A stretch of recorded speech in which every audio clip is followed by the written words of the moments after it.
tentang inovasi, indahnya inovasi di tengah pandemi. Ya, bukan indah karena kebetulan bupatinya indah, tapi memang inovasi itu terasa sangat indah di Luwu Utara selama masa pandemi ini, dan itu sudah dibuktikan dengan beberapa penghargaan-penghargaan nasional dari Komite Inovasi Pelayanan Publik, KIPP.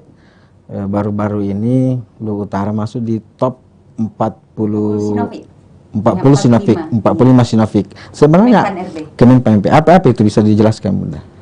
Kalau yang tahun 2021 inovasi yang masuk di dalam top 45 itu adalah Getar Dilan atau gerakan serentak menanam sayur di pekarangan. Gerakan serentak menanam sayur di pekarangan. Getar Dilan. Getar Dilan. Nah, ini masuk dalam program replikasi. Ya, salah satu program replikasi terbaik. Ini muncul di masa pandemi. Ya, sebenarnya sih digagas di sebelum pandemi. Boleh cerita nih? Boleh, silakan. Jadi tahun 2018 akhir, kemudian masuk ke 2019. Kan selalu tiap tahun kan ada yang namanya rapat high level meeting di kabupaten. Nah, akhir 2018 itu terkait dengan jelang hari raya Natal dengan tahun baru. Kemudian di 2019 itu terkait dengan hari raya Idul Fitri. Ya, itu kan biasanya ada rapat high level meeting minimal 2 kali di provinsi. Nah, saya pelajari, kenapa selalu ada masalah cabai nyumbang inflasi? Khususnya menjelang hari-hari besar itu. Ya, itu kan langka, harganya jadi mahal. Salah satunya tuh. Dan itu terungkap dalam rapat itu selalu. Tiap kita rapat pasti terungkap salah satu penyumbang inflasi itu adalah cabai. Karena ini kecil-kecil, tapi pedis gitu kan. Nah, jadi waktu itu saya berpikir begini, ini kan daerah kita kan daerah pertanian, ya, daerah agro. Harusnya itu tidak menjadi penyumbang inflasi. Tidak seharusnya jadi masalah. Seharusnya tidak menjadi masalah. Ya, kan beras juga begitu, tapi nantilah kita bahas berasnya. Jadi waktu itu kemudian saya pulang, panggil kawan-kawan dari pertanian dulu nih, pertanian dulu, akhir tahun. Masa iya sih kita nggak bisa bagi-bagi cabai ke warga, pohon cabai ke warga? Oh bisa Bu, bahkan bukan jangan hanya cabai, saya bilang gitu, tapi mungkin dengan sayur. Apa kira-kira pasangannya? Sambil bercanda waktu itu. Kan ada terong dicabein. Jadi waktu itu kita gagas 2 polybag. Jadi Getar Dilan itu awalnya dari program 2 polybag. 2 polybag. Terong di singkat Dupoli. Dupoli. 2 polybag cabai dan terong. Jadi ada sayur ini kenapa penting ya, supaya nggak sendirian lah, ada kawannya ada sayur.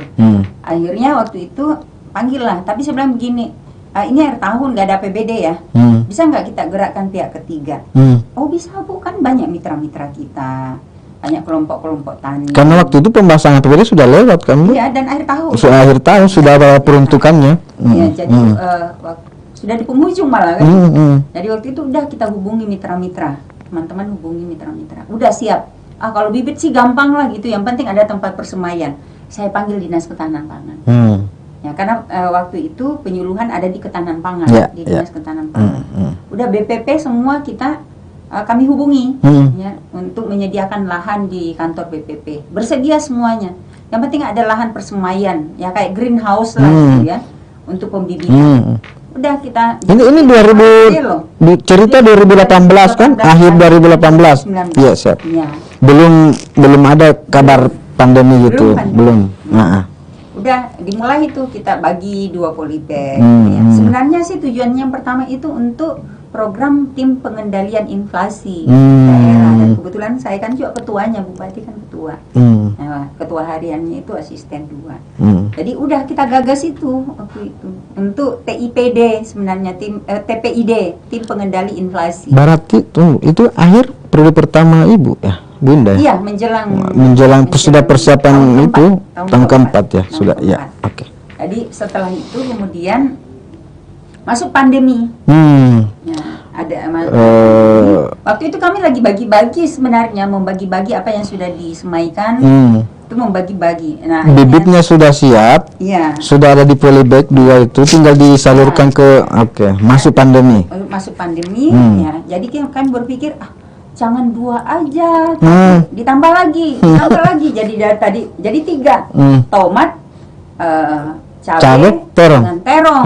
Ya, sudah jadi sambalnya. Yang cabai terong di cabai itu jadinya. Udah, karena waktu itu akhirnya kita coba deh dibuat masif. Jadi pendekatannya mungkin yang membuat dia berbeda ya dan menarik adalah pendekatannya. Waktu itu sudah ada namanya, sudah muncul. Dupoli. Dilan sudah, Dilan belum. Waktu itu masih Dupoli. Bag, walaupun sebenarnya sudah 3. Iya. Kan namanya sudah terlanjur dinamain Dupoli sebagai program 2 Polybag. Dan akhirnya bagaimana pendekatannya supaya berbeda dengan yang lain? Yeah. Udah, kalau yang lain itu yang pemanfaatan lahan pekarangan yang sebelumnya, program pemanfaatan lahan pekarangan ada namanya P2L. Itu kan dia pilot gitu loh, ditunjuk desa-desa tertentu. Nah, kami kan mau ini semua seluruh itu kan ada di tempat lain itu, Bunda. P2L ada yang seperti itu. Iya. Ada lorong cabe, ada lorong ada di tempat lain kan, tapi akhirnya kan tidak bisa lanjut. Mungkin salah anunya ya. Mungkin pendekatannya. Nah, kami belajar bahwa kalau dia spot-spot itu kan memang keberlanjutannya. Karena yang paling penting dari sebuah inovasi adalah memastikan pertama kemanfaatannya, kemudian yang kedua adalah keberlanjutannya. Jadi dari 2 polybag itu berkembang kemudian menjadi 3 Getar Dilan, gerakan serentak. Karena sudah 3, jadi kan aneh kalau dinamakan Dupoli. Akhirnya dicari nama lain menjadi mungkin bukan itu saja, tetapi yang membedakan itu adalah pendekatannya yang TSM. Jadi TSM bukan hanya ada di pilkada, bukan hanya di pelanggaran pilkada, tetapi ada juga di program Getar Dilan. Jadi kami menginginkan program ini betul-betul terstruktur, ya, masif dan sistematis. TSM, siap. Nah, terstrukturnya adalah melibatkan mulai dari kabupaten sampai ke masyarakat. Kemudian dia sistematis, ya. Karena sudah pendekatannya betul-betul sudah diatur sedemikian rupa. Kemudian dia masif karena targetnya bukan hanya ya 1-2 rumah atau 1-2 desa saja, tetapi targetnya di semua kecamatan. Tentu bertahap. Nah, target dari sekian rumah tangga awalnya tahun 2018-2019 itu hanya sekitar 1.000 sekian rumah tangga. Kemudian target kita sekarang ini di 2020 adalah 2021 10.000 rumah tangga. Nah, itulah yang kemudian 10.000 rumah tangga, 15 kecamatan. Jadi satu rumah tangga itu 3 polybag. 3 polybag. Awalnya, tapi sekarang sudah enggak lagi karena mereka bisa bibit langsung, pembibitan langsung. Pokoknya sekarang kami dorong bukan lagi, kan namanya sudah berubah. Sudah Getar Dilan. Ya sudah bukan lagi 2 polybag, tapi Getar Dilan. Jadi silakan sayur apa saja, butuh bibit apa saja, pemerintah akan siapkan. Jadi yang dilakukan pemerintah sekarang ini kalau boleh fokusannya siapkan bibitnya. Atau masyarakat kita juga sudah diajari untuk bikin itu. Masyarakat juga sudah banyak yang menyediakan bikin sendiri ya. Pemerintah desa juga ada yang secara mandiri menyediakan bibit. Nah, karena ada beberapa yang juga mendapatkan program P2L atau pekarangan pangan lestari. Nah, itu juga kan ada greenhouse-nya. Nah, mereka juga yang kemudian membagikan bibit. Jadi sekarang sebenarnya sih sudah mungkin ini yang disebut bentuk kolaborasi pentahelix karena semua terlibat. Jadi tidak hanya mengandalkan sumber dari pemerintah. Gitu. Dan awalnya non APBD loh. Nah, itu yang mendapatkan apresiasi karena kita tidak menggunakan APBD pemerintah. Dan dari pihak ketiga tadi itu. Seperti yang Ibu tadi ceritakan tadi kan, ide ini tiba-tiba muncul di akhir tahun. Sesaat APBD sudah teralokasi terdistribusi.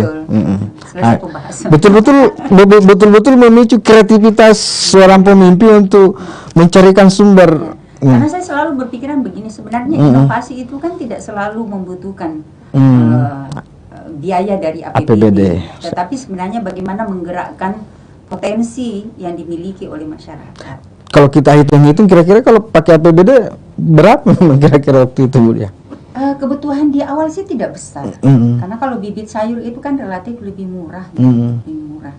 Total saja terakhir di APBD kan itu kalau dihitung-hitung hanya sekitar 190-an juta, nggak banyak. Itu hanya untuk bibit kan belum sustainable-nya, pengawasannya itu kan butuh biaya juga kan untuk itu. Kalau bagi kami sih ada istilah sekali mendayung 3 pula terus. Gimana tuh? Begini, teman-teman penyuluh itu kan memang bertugas untuk lapangan. Jadi ya udah sambil dia bertugas untuk lapangan, dia juga memantau perkembangan. Tidak perlu ada tim khusus lagi disiapkan untuk itu. Tidak perlu bikin satgas cabai. Oh enggak. Yang pasti adalah karena ini kan kami mencoba untuk menyampaikan kepada masyarakat begini loh pesannya. Itu TSM pesannya adalah bahwa program ini bukan dari pemerintah, bukan kebutuhan pemerintah, tapi ini adalah kebutuhan masyarakat. Program ini tidak menjadikan masyarakat sebagai objek, tapi menjadikan masyarakat sebagai subjek. Gitu. Jadi prinsip dari inovasi yang selalu kami dorong itu adalah pelibatan masyarakat. Di dalam sebuah inovasi, sehingga rasa memilikinya, sense of belongingnya tinggi, dan kalau dia merasa memiliki, kami meyakini bahwa juga akan diikuti dengan sense of responsibility. Saya baru ngeh. Oh, ini kuncinya nih. Jadi kuncinya itu masyarakat yang membutuhkan. Jadi dia membutuhkan, dia merasa memiliki, akhirnya merasa bertanggung jawab untuk keberlangsungannya. Karena toh yang mendapatkan keuntungannya juga masyarakat. Tapi kan untuk mengetahui bahwa